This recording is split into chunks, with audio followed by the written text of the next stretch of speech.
Hello and welcome back to my YouTube channel. Hope are all doing well. तो देखो आज हम history के कुछ क्वेश्चंस को यहाँ पर डिस्कस करेंगे।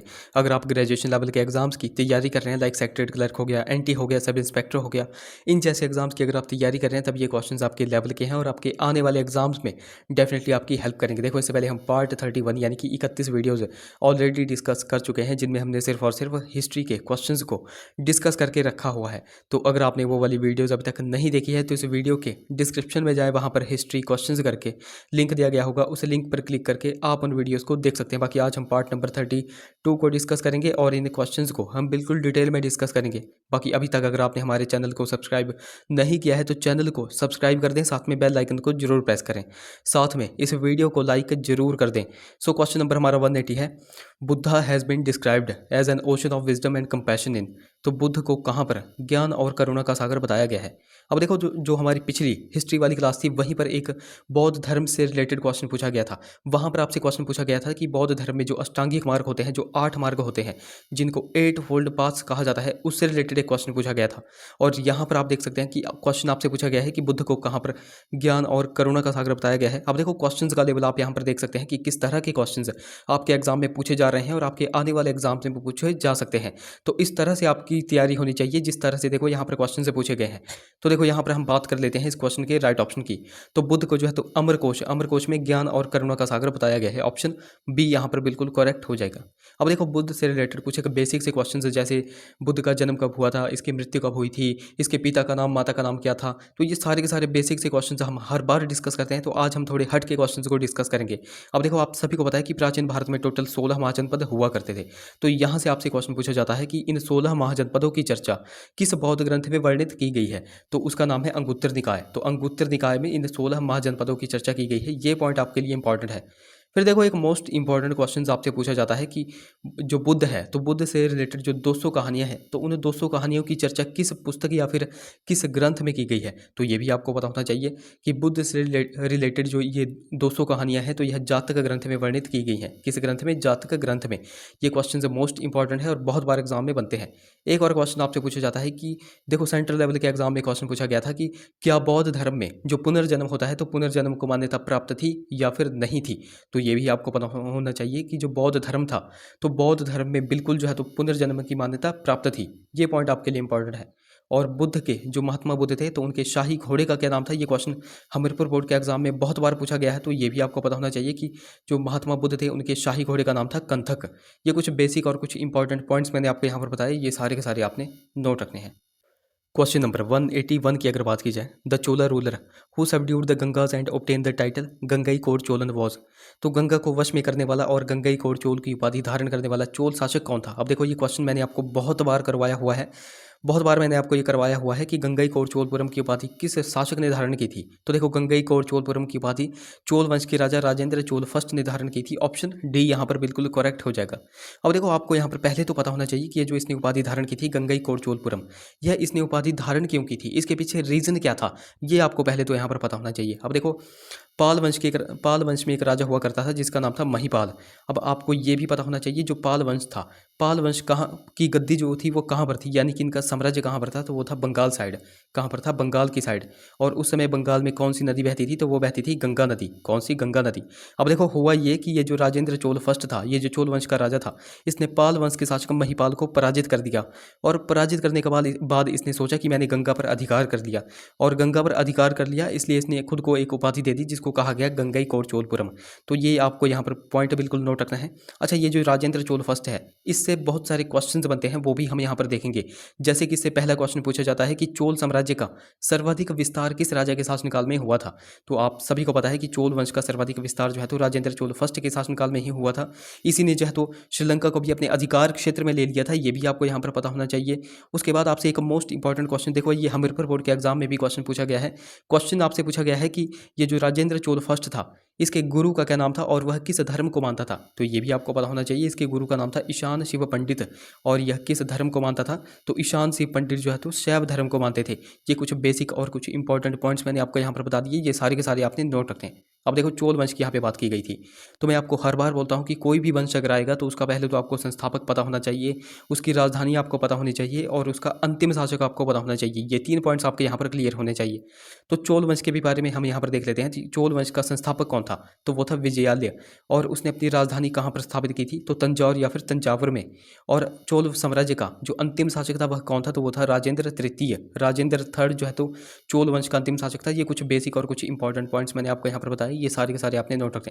अच्छा, यहाँ पर मैंने आपको बताया था कि जो राजेंद्र चोल था उसने गंगईकोट चोलपुरम की उपाधि जो है तो धारण की थी पाल वंश के शासक महिपाल को पराजित करने के बाद। यहाँ से आप एक क्वेश्चन का आंसर कमेंट करके बताओ कि पाल वंश की स्थापना किसने की थी, कब की थी, राजधानी उसने कहाँ पर स्थापित की थी और पाल वंश का अंतिम शासक कौन था। ये 3 पॉइंट्स आप नीचे कमेंट्स में बताओ। अगले क्वेश्चन की बात करें, क्वेश्चन हमारा 182 है। Which Mughal ruler had the chains of justice fastened up which could be shaken by his subject to bring their grievance to his notice? तो किस मुगल शासक ने न्याय की जंजीरों को बांधा हुआ था जिसे उसकी प्रजा अपनी शिकायतों को उसके ध्यान में लाने के लिए हिला सकती थी? अब देखो ये आप सभी को पता है कि न्याय की जंजीर किसने लगाई थी, तो वो लगाई थी जहांगीर ने, जिसे उसकी प्रजा अपनी शिकायतों को उसके ध्यान में लाने के लिए हिला सकती थी। ऑप्शन सी यहाँ पर करेक्ट हो जाएगा। अब जहांगीर की यहाँ पे बात आई है तो जहांगीर से रिलेटेड कुछ एक बेसिक से क्वेश्चन हम हर बार डिस्कस करते हैं, तो आज भी हम यहाँ पर देख लेते हैं। सबसे पहले कि जहांगीर जो है तो दिल्ली की गद्दी पर कब बैठा था? तो दिल्ली की गद्दी पर 1605 में बैठा था। उसके बाद मैं आपको एक मोस्ट इंपॉर्टेंट क्वेश्चन बताता हूँ जो कि सेंट्रल लेवल के एग्जाम में पूछा गया था। क्वेश्चन पूछा गया था कि अनारकली का मकबरा किसने बनाया था और कब बनाया था? तो आप सभी को पता है, मैंने आपको बहुत बार बताया हुआ है कि अनारकली का मकबरा जहांगीर ने बनाया था लाहौर में। और कब बनाया था? तो 1615 में। कब बनाया था? 1615 में। ये डेट्स आपके लिए इंपॉर्टेंट है, ये बहुत बार एग्जाम में कंफ्यूज करती हैं। उसके बाद देखो जहांगीर ही था जिसने मेवाड़ पर भी विजय प्राप्त की थी। और कब की थी? 1613 में। और उस समय मेवाड़ का शासक कौन था? ये क्वेश्चन इंपॉर्टेंट है, तो वो था अमर सिंह। और अमर सिंह कौन था ये भी आपको पता होना चाहिए। तो अमर सिंह जो है तो महाराणा प्रताप का पुत्र था। तो ये कुछ बेसिक और कुछ इंपॉर्टेंट पॉइंट्स मैंने आपको यहाँ पर बता दिए। अब देखो जो जहांगीर था, जहांगीर जो है तो जहांगीर की शादी किससे हुई थी? तो जहांगीर की शादी हुई थी नूरजहां से। अच्छा, नूरजहां उसकी कितने नंबर की बीवी थी? तो नूरजहां उसकी 5वीं नंबर की बीवी थी, ये भी आपको पता होना चाहिए। और नूरजहां से इसका विवाह कब हुआ था? ये क्वेश्चन आपके लिए इंपॉर्टेंट है। तो नूरजहां से इसका विवाह हुआ था 1611 में। कब हुआ था? 1611 में।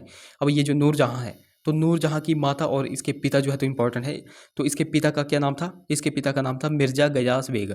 और मिर्जा गयास बेग की याद में ही नूरजहां ने, अपने पिता की याद में ही, इतमाद उद दौला का मकबरा कहाँ पर बनाया था? तो आगरा में बनाया था। तो ये भी पॉइंट इंपॉर्टेंट है। उसके बाद नूरजहां की माता का क्या नाम था? तो नूरजहां की माता का नाम था असमत बेगम। क्या नाम था? असमत बेगम। और इन्होंने गुलाब से इत्र बनाने की कला सीखी थी। तो ये कुछ बेसिक और कुछ इंपॉर्टेंट पॉइंट्स आपको यहाँ पर पता होने चाहिए। बाकी जहांगीर के शासनकाल को ही क्या कहा जाता है? तो चित्रकला का स्वर्णकाल ही जहांगीर के शासनकाल को कहा जाता है। अच्छा, स्थापत्य कला का स्वर्ण युग, स्थापत्य कला का स्वर्णकाल किस राजा के शासनकाल को कहा जाता है? ये आप देखो नीचे कमेंट्स में बताओ। बाकी देखो अभी तक अगर आपने हमको टेलीग्राम और इंस्टाग्राम पे फॉलो नहीं किया है तो वहाँ पर जाकर फॉलो कर दे, लिंक आपको डिस्क्रिप्शन में मिल जाएगा। बाकी देखो लिंक कई बार चलता नहीं है तो आपको सिंपली टेलीग्राम पे जाना है और @लेट्स प्रिपेयर टू सर्च करना है, आपको हमारा चैनल मिल जाएगा। उसी प्रकार आपको इंस्टाग्राम पे जाकर के लेट्स प्रिपेयर टुगेदर सर्च करना है। अगर कोई क्वारी होगी तो आप मुझे इंस्टा पे मैसेज कर सकते हैं। क्वेश्चन नंबर 183 की अगर बात की जाए, 14th rock edict of Ashoka have been unearthed. तो अशोक का जो 14वां नंबर का शिलालेख था वह कहाँ पर पाया गया था? अब देखो ये क्वेश्चन थोड़ा गलत पूछा गया है। ये क्वेश्चन इस तरह से पूछा जाना चाहिए था कि अशोक का जो 14वां नंबर का शिलालेख था वह कहाँ पर पाया गया है? तो देखो वह पाया गया है गिरनार में। ऑप्शन सी यहाँ पर बिल्कुल करेक्ट हो जाएगा। अब देखो मैंने आपको यहाँ पर बताया कि जो 14वां नंबर का शिलालेख था वह पाया गया था गिरनार में। तो आपको ये भी पता होना चाहिए कि 14वें नंबर के शिलालेख में क्या लिखा गया था, तो इसमें किसकी चर्चा की गई थी, ये भी मैंने आपको यहाँ पर बताया हुआ था पिछली वाली क्लास में। तो इसमें धम्म नीति और शासन सिद्धांत के बारे में बताया गया था। अब ये तो हमने देख लिया 14th रॉक एडिक्ट। तो आपको 13th यानी कि 13वें शिलालेख के बारे में भी पता होना चाहिए। तो आप सभी को पता है कि 261 BC में जो है तो अशोक ने कलिंग पर आक्रमण किया था। तो उसी कलिंग आक्रमण की चर्चा जो है तो 13वें नंबर के शिलालेख में वर्णित की गई है। तो ये भी आपको पता होना चाहिए। अब एक और मैं आपको यहाँ पर बता देता हूँ जो कि शिलालेख इंपॉर्टेंट है, वो है 7वां और 8वां। तो अशोक के 7वें और 8वें शिलालेख में किसका वर्णन किया गया है, ये भी आपको पता होना चाहिए। तो अशोक की तीर्थ यात्राओं का उल्लेख जो है तो 7वें और 8वें शिलालेख में किया गया है। तो ये कुछ बेसिक से क्वेश्चंस मैंने आपको यहाँ पर बता दिए। अच्छा, अशोक की यहाँ पे बात की गई है तो अशोक से रिलेटेड कुछ एक बेसिक से क्वेश्चंस बनते हैं, जैसे अशोक किस धर्म को मानता था? तो यह जो है तो बौद्ध धर्म को मानता था। अच्छा, अशोक जो है तो किस वंश का राजा था? तो यह मौर्य वंश का राजा था। किस वंश का? मौर्य वंश का। अब मौर्य वंश की स्थापना किसने की थी? तो वो की थी चंद्रगुप्त मौर्य ने। और कब की थी? 322 ईसा पूर्व में। चंद्रगुप्त मौर्य के बाद उसका पुत्र बिंदुसार जो है तो मगध की राजगद्दी पर बैठा। और वो कब बैठा था? तो वो बैठा था 298 298 बीसी में। और बिंदुसार के बाद उसका पुत्र यानी कि अशोक मगध की राजगद्दी पर बैठा था 269 बीसी में। ये सीक्वेंस मैं आपको बहुत बार बताता हूँ, ये सीक्वेंस बहुत बार एग्जाम में बनता है, तो ये भी आपको यहाँ पर पता होना चाहिए। अशोक के बारे में कुछ और भी बेसिक से क्वेश्चंस मैं आपको हर बार बताता हूँ, जैसे कि भारत में शिलालेखों का सर्वप्रथम प्रचलन किसके काल में हुआ था? तो भारत में सर्वप्रथम जो शिलालेखों का प्रचलन था वह अशोक के काल में ही हुआ था, ये भी आपको पता होना चाहिए। अशोक ने ही जो है तो बराबर की पहाड़ियाँ, अब बराबर की पहाड़ियाँ कहाँ पर है? तो यह बिहार के गया में स्थित हैं। तो अशोक ने ही बराबर की पहाड़ियों में 4 गुफाओं का निर्माण किया था, और उन 4 गुफाओं के नाम भी मैं आपको हर बार बताता हूँ। तो उनके नाम है कर्ज, चौपार, सुदामा और विश्व झोंपड़ी। तो ये कुछ बेसिक से क्वेश्चंस आपको यहाँ पर पता होने चाहिए। मैंने आपको यहाँ पर बताया कि जो अशोक था वह मौर्य वंश का राजा था, और मौर्य वंश की स्थापना चंद्रगुप्त मौर्य ने की थी। तो यहाँ से आप एक क्वेश्चन का आंसर कमेंट्स करके बताओ कि ये जो चंद्रगुप्त मौर्य था, तो चंद्रगुप्त मौर्य की मृत्यु कब कहाँ पर हुई थी, कब हुई थी, और चंद्रगुप्त मौर्य के गुरु का क्या नाम था, और यह किस धर्म को मानता था, ये आप नीचे कमेंट्स में बता दो। अगले क्वेश्चन की बात करें, क्वेश्चन नंबर हमारा 184 है। The rathas at Mahabalipuram are. तो महाबलीपुरम में रथ हैं। तो देखो जो महाबलीपुरम के रथ हैं वह स्क्वायर और रेक्टेंगुलर हैं। 8 जो है तो संख्या में है। मोनोलॉथिक स्ट्रक्चर यानी कि एकात्म संरचना में है। तो यह सभी जो है तो करेक्ट हो जाएगा महाबलीपुरम के रथ मंदिरों के बारे में। ऑप्शन डी यहाँ पर करेक्ट हो जाएगा। अब आपको यहाँ पर पता होना चाहिए जो महाबलीपुरम के रथ के मंदिर है वहाँ पर आपको 2 पॉइंट्स पता होने चाहिए। सबसे पहला पॉइंट कि महाबलीपुरम के ये जो रथ के मंदिर है यह किस स्टेट में पड़ते हैं और इनकी स्थापना किसने की थी। तो ये 2 पॉइंट्स आपको पहले तो पता होने चाहिए। तो मैं आपको यहाँ पर बता दूं कि ये जो महाबलीपुरम के रथ के मंदिर हैं यह तमिलनाडु में है। कहाँ पर? तमिलनाडु में। और इनको बनाया किसने था, इनकी स्थापना किसने की थी? तो वो की थी नरसिंह वर्मन प्रथम ने। किसने की थी? नरसिंह वर्मन प्रथम ने। अब ये जो नरसिंह वर्मन प्रथम था यह किस वंश का राजा था? तो यह पल्लव वंश का राजा था। ये 2-3 पॉइंट्स आपको पता होने चाहिए, ये बहुत बार एग्जाम में बनते हैं। तो यह किस वंश का राजा था? तो यह पल्लव वंश का राजा था। अब यहाँ पर आपको पता चल गया कि टोटल जो है तो संख्या में कितने रथ थे, तो वो थे 8। अब देखो जो 8 रथ हैं उन 8 रथों में से जो 5 रथ हैं उन 5 रथों का नाम जो है तो पांडवों के नाम पर पड़ा है। किन के नाम पर? पांडवों के नाम पर। और एक जो रथ है उसका नाम पड़ा है द्रौपदी के नाम पर। ये भी आपको यहाँ पर पता होना चाहिए। अच्छा, 5 मैंने आपको बताया कि 5 जो है तो पांडवों के नाम पर जो है तो रथों का नाम पड़ा है। तो आप नीचे कमेंट्स में बताओ कि उन 5 पांडवों के नाम क्या क्या थे। देखते हैं आपके रिलीजियस एस्पेक्ट से आपको कितनी ज़्यादा नॉलेज है, वो आप देखो नीचे कमेंट्स में बता दो। नेक्स्ट क्वेश्चन की बात करें, क्वेश्चन नंबर हमारा 185 है। For the eradication of the evil of untouchability and anti untouchability league was set up by. तो अस्पृश्यता की बुराई के उन्मूलन के लिए ने अस्पृश्यता विरोधी लीग की स्थापना की थी। तो किसने जो है तो अस्पृश्यता विरोधी लीग की स्थापना की थी? अब देखो ये जो अस्पृश्यता विरोधी लीग है इसी को क्या कहा जाता है? इसी को कहा जाता है हरिजन सेवक संघ। क्या कहा जाता है? हरिजन सेवक संघ। तो आपको ये अगर ये पता है कि हरिजन सेवक संघ की स्थापना कब हुई थी तो ये आप क्वेश्चन राइट ऑप्शन कर दोगे। तो आप सभी को पता है कि हरिजन सेवक संघ की स्थापना जो है तो महात्मा गांधी ने की थी। ऑप्शन सी यहाँ पर करेक्ट हो जाएगा। अब हरिजन सेवक संघ यानी कि अस्पृश्यता विरोधी लीग की स्थापना की कब गई थी ये भी आपको पता होना चाहिए। तो 30 अक्टूबर 1932 को जो है तो हरिजन सेवक संघ की स्थापना की गई थी, ये भी आपको पता होना चाहिए। अब देखो महात्मा गांधी की यहाँ पे बात आई है तो महात्मा गांधी से कुछ एक बेसिक से क्वेश्चंस बनते हैं, हम हर बार डिस्कस करते हैं, तो आज भी हम यहाँ पर देख लेते हैं। तो सबसे पहला क्वेश्चन बनता है कि इन्होंने एक पत्रिका स्टार्ट की थी द इंडियन ओपिनियन। तो द इंडियन ओपिनियन पत्रिका इन्होंने कहाँ से स्टार्ट की थी और कब स्टार्ट की थी? तो ये क्वेश्चन बनता है। तो 1903 में इन्होंने द इंडियन ओपिनियन पत्रिका साउथ अफ्रीका से स्टार्ट की थी, ये आपको पता होना चाहिए। उसके बाद मैं आपको हर बार बताता हूँ फिनिक्स आश्रम। फिनिक्स आश्रम की स्थापना भी महात्मा गांधी ने 1904 में की थी, और कहाँ पर की थी? साउथ अफ्रीका के शहर डरबन से। उसके बाद हिंद स्वराज पुस्तक, हिंद स्वराज पुस्तक जो है तो महात्मा गांधी ने ही लिखी थी, और कब लिखी थी? तो 1909 में इन्होंने हिंद स्वराज पुस्तक लिखी थी। ये कुछ बेसिक से क्वेश्चंस मैंने आपको महात्मा गांधी के बारे में बता दी। अच्छा, एक और मोस्ट इंपॉर्टेंट क्वेश्चन जो कि महात्मा गांधी परमानेंटली जो है तो भारत कब लौटे थे? तो परमानेंटली ये भारत लौटे थे 9 जनवरी 1915 को। और आप सभी को पता है कि हमारे देश में हर साल जो है तो 9 जनवरी को क्या दिवस मनाया जाता है? तो 9 जनवरी को जो है तो प्रवासी भारतीय दिवस मनाया जाता है। तो वो इसी की याद में मनाया जाता है जब महात्मा गांधी भारत लौटे थे, प्रवासी भारतीय दिवस है। अच्छा देखो, हाल फिलहाल की बात है कि 29 जून को नेशनल स्टैटिस्टिक्स डे यानी कि राष्ट्रीय सांख्यिकी दिवस मनाया गया है, जून 29 को। तो जून 29 को ये जो राष्ट्रीय सांख्यिकी दिवस मनाया जाता है यह किसकी याद में मनाया जाता है? ये आप नीचे कमेंट्स में बताओ, मोस्ट इंपॉर्टेंट क्वेश्चन है।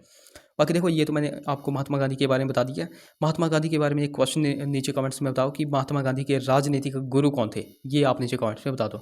अगले क्वेश्चन की बात करें, बिल्कुल सिंपल से क्वेश्चन है। क्वेश्चन नंबर 186 की अगर बात की जाए, after 1853 a very large amount of British capital was invested in. तो 1853 के बाद ब्रिटिश पूंजी की एक बहुत बड़ी राशि का कहाँ पर निवेश किया गया था। अब देखो, अगर आपको पता है, अगर ये डेट आपको पता है 1853, अगर 1853 के बारे में आपको एक भी पॉइंट पता है कि इस टाइम पे क्या हुआ था, अब मैं आपको यहाँ पर बता दूँ कि इस टाइम पे क्या हुआ था। तो भारत में पहली रेल चली थी, कब चली थी? 16 अप्रैल, एग्जैक्ट डेट में अगर आपको बताऊँ तो 16 अप्रैल 1853 1853 को पहली रेल चली थी। और कहाँ से कहाँ तक चली थी? बॉम्बे से लेकर के ठाणे के बीच में चली थी और 34 किलोमीटर यह टोटल रेल चली थी। तो ये मैंने आपको बताया। अगर आपको ये थोड़े से क्वेश्चन अगर आपको लिंक अगर आप कर सकते थे तो इस क्वेश्चन का राइट ऑप्शन क्या हो जाना था? ऑप्शन ए यहाँ पर बिल्कुल करेक्ट है, रेलवे। 1853 के बाद ब्रिटिश पूंजी की एक बहुत बड़ी राशि का जो है तो रेलवे में निवेश किया गया था। ऑप्शन ए यहाँ पर करेक्ट हो जाएगा। अब यहाँ पर मैंने आपको बताया कि भारत में पहली रेल 1853 में चली थी। तो आपको ये पता होना चाहिए कि उस समय हमारे जो भारत के गवर्नर जनरल थे वो कौन थे? तो वो थे लॉर्ड डलहौजी। कौन थे? लॉर्ड डलहौजी।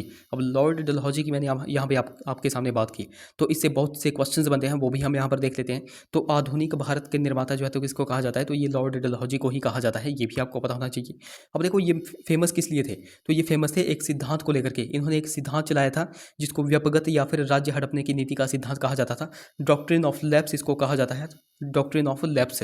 तो यहाँ से भी आपसे कुछ एक क्वेश्चंस बनते हैं कि डॉक्ट्रिन ऑफ लैप्स यानी कि व्यपगत के सिद्धांत के चलते इन्होंने किस किस राज्य को हड़प लिया था, यानी कि अपने अधिकार में मिला लिया था। तो देखो, सबसे पहले इन्होंने सतारा, जो कि महाराष्ट्र में पड़ता है, उसको अपने राज्य क्षेत्र में मिला लिया था 1848 में। देखो, डेट्स आपके लिए इंपॉर्टेंट है, ये डेट्स बहुत बार एग्जाम में कन्फ्यूज़ करती हैं।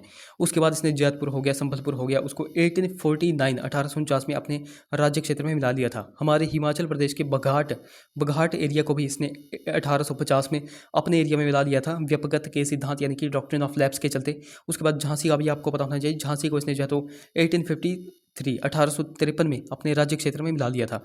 और पंजाब पर भी लॉर्ड डलहौजी ने अधिकार किया था। तो कब किया था? 1852। ये भी क्वेश्चन इंपॉर्टेंट है, ये भी बहुत बार एग्जाम में बनता है। तो ये कुछ बेसिक और कुछ इंपॉर्टेंट क्वेश्चंस मैंने लॉर्ड डलहौजी के भी बारे में आपको यहाँ पर बता दिए। अच्छा, लॉर्ड कर्जन आप सभी को पता है कि भारत में सबसे ज़्यादा अलोकप्रिय वायसराय कौन था? तो वो था लॉर्ड कर्जन।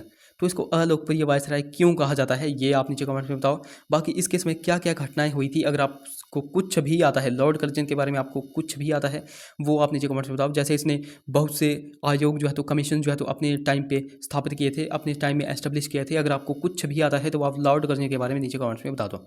तो देखो गाइस, ये थे हमारे कुछ क्वेश्चंस। आई होप वीडियो आपको इन्फॉर्मेटिव लगी होगी। अगर वीडियो अच्छी लगी है तो जरूर से इसे लाइक करें, शेयर करें, चैनल को सब्सक्राइब करें, साथ में हमें टेलीग्राम और इंस्टाग्राम पे फॉलो करना बिल्कुल भी ना भूलें। तो चलिए मिलते हैं अब अगले वीडियो में। Till then take care.